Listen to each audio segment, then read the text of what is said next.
Hello everyone and welcome to another video. The last video was a pretty good one, I think. Nice and short. I didn't want to squeeze all the things I forgot into this video, else it would have been far too long. Anyway, just want to say thank you all so much for hitting 800 subscribers. It has absolutely blown my mind how much the channel has grown over the past few weeks. I just want to thank you all for the support and I appreciate you guys joining me on my channel. Also, big thank you to Helping Hands, who allowed me to use some of his footage in my video, so if you can, go show him some love, go down in the description, go to his channel, and check out his latest video. Now, anyway, in today's video, we're going to be taking a look at all of the new big additions to the tank and infantry play. Whilst you're watching the video, I'd like to ask you a question before we start, so feel free to answer in the comments below. Do you think the update will help balance the imbalances that you may feel are present in the pre-1.0 update? If not, what do you think they could do to balance the game for both factions? Anyway, without further ado, let's get into the video. Before we get into the fun tank part, let's have a little look at some of the new things that they're set to rework. Technology is going to be getting a rework. New in-place weapons, field guns, and tank variants are unlocked through the facilities with different tiers of vehicles being unlocked. The assembly station, which comes as part of the new facilities, allows you to produce any vehicle variant free of the tech system. This is especially going to be a game changer for both factions. Tier 2 Kreneska, here I come. The Modification Center allows vehicles of Tier 2s and 3s to unlock new armaments for the vehicles, therefore boosting its combat capability. As part of the addition of the new tanks, they are adding two brand new shell types for production. The 94.5mm shell is designed to be a heavy anti-tank shell, developed to smash through enemy armor, leaving the tanks in pieces. Not only this, but we have the addition of the 75mm. This is designed to be a heavy explosive tank shell. Roll through enemy lines with these and leave their bases in tatters behind you, opening the way for infantry to swarm through. Along with the new shells, you need new toys to shoot them out of course. Meet the Colonial's answer to this. The 85 V-G Talos tank is built on the 85 series chassis. The Talos fires a 75mm cannon from its oversized turret. Not much can really be said on its speed or damage output, however, it should be interesting to see how it operates on an active front line. Both the Colonials and the Wardens are set to get the new field guns, both seeming extremely deadly against armor. Meet the Colonial's field gun. This 95.5mm cannon shreds enemy armor, leaving their hopes and dreams smoking. The Stygian bolt is designed with heavy angled blast shielding, keeping its crew safe from enemy fire during pushes. The Warden Balfour Stockade fires 75mm shells, also designed with its crew in mind. It boasts a curved blast shield to protect from any crossfire, making it deadly in the battlefield. In the video which Moydog uploaded, giving us an insight into the current state, both of these were extremely powerful against tanks. 95.5mm shells, two-shot most normal tanks. Alongside the ability to push, you'll need to protect what you take. Meet the DAE-1B-2 Serra turret. Built with 3 machine guns, it will shred through enemy infantry with ease. Needing a crew of 2 to operate, it's ideal for active, high-priority infantry-heavy front lines.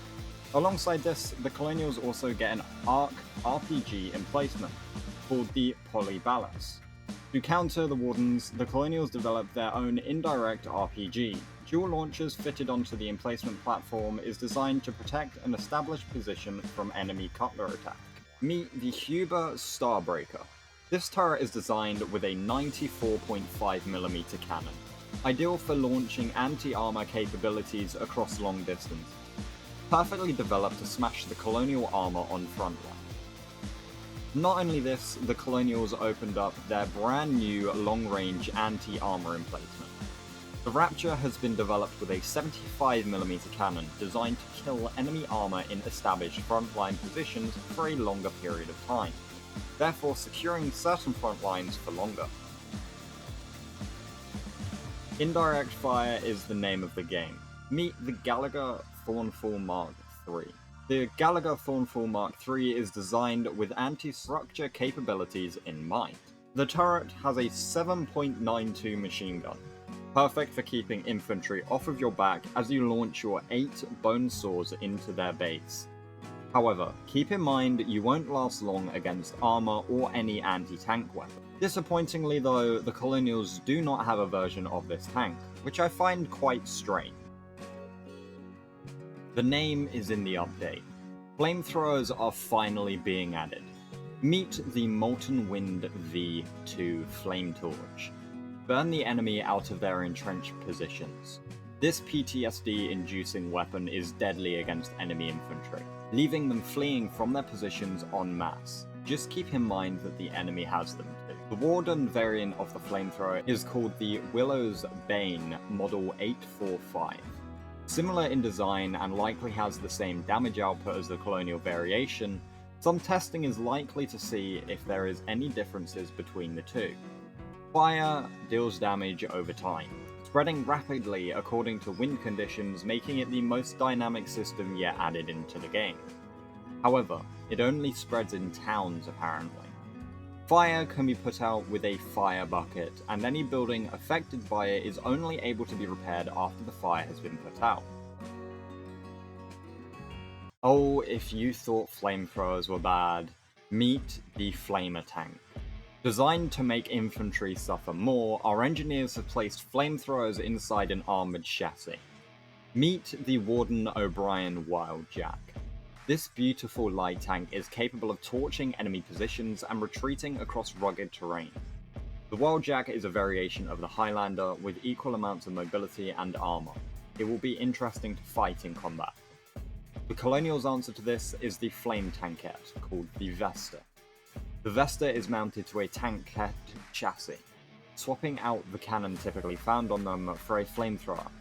However, where the Warden Flamer is able to rotate a full 360, the Vesta is limited to a single cone of fire in front of itself. The Vesta is the Colonial's first iteration of a flamethrower tank. Accompanying this is the Vulcan Light Tank. This tank is able to cover a full 360 degrees around itself, similar to the Wildjack. The Vulcan is a modified hatchet-class tank, designed by the finest Mazian designers. The rear of the tank has the fuel cell attached, so ensure that it's kept protected, else you may go up in flames. The Wardens have also been building on their flamethrower tanks. The Wardens also have a heavier tank. Situated on a noble chassis, it spouts a long beam of fire in a single direction across a long distance. The Firebrand is designed to take out enemy garrisons with ease. Designed on the chassis of a Widow, it requires equal amounts of armoured escort. Along with all these extra additions comes the addition of rocket artillery. The Colonial rocket artillery, which is based on the Soviet Katyusha design, is called the Rotarius Skirmisher, ideal for firing 16 high-explosive rockets at soft targets, devastating enemy positions over a large area. Whilst not accurate, it is able to devastate infantry-held front lines. The Colonial variant has slightly longer range, firing a whopping 200 meters to the 150 meter the Warden variant fires. The Warden answer to this is the Sky Caller. Designed on a more German design based upon the Nebelwerfer, a sleek and armoured front cab ensures the driver is protected from small arms fire.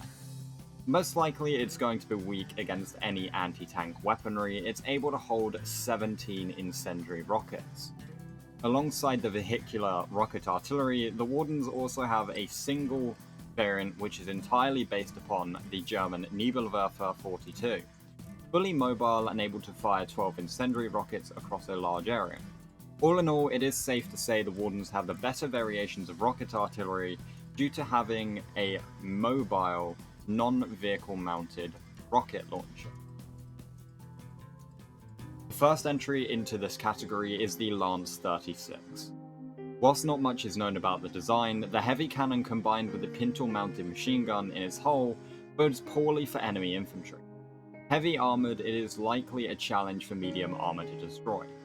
The Warden Flood Mark I is an equal challenger. Both boast heavy armour and a 75mm turret. It's got combined protection from both infantry and armour. However, it's significantly weaker in the rear, so going for a flank is going to be crucial. The tank requires a crew of 5 men to fully man it. It's likely you could still safely get away with only 3 crew members, which would secure specific roles, namely the driver, gunner, and commander.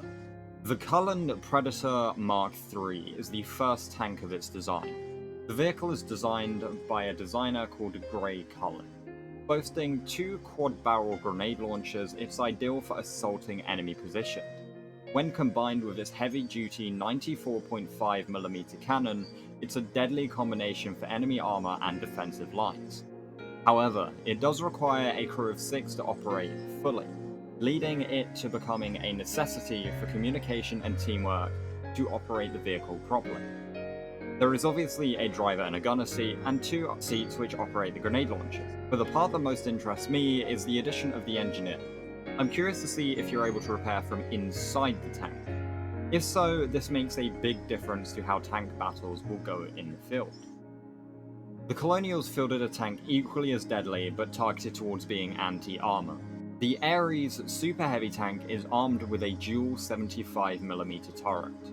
Whilst it's not the fastest or the most agile, the pure devastating power of its cannons leave no doubt it's a deadly tank. Both super heavy tanks are double the length of normal armor, leaving no doubt of a brandishing into a land ship category. And that's everything. In the new update, you've got tanks, you've got trains, you've got rocket artillery, there's now fire and flamethrowers, and in total there is so much new stuff being added, it was hard to squeeze into 2 videos. Hopefully you found it interesting. Remember to check the links in the description to join the Discord, follow me on Twitter, or even subscribe. By the end of this year, I'm aiming for 1,000 subscribers, so your support keeps me making content like this. So thank you all so much for watching and supporting me, and I shall see you all in the next video. Adios.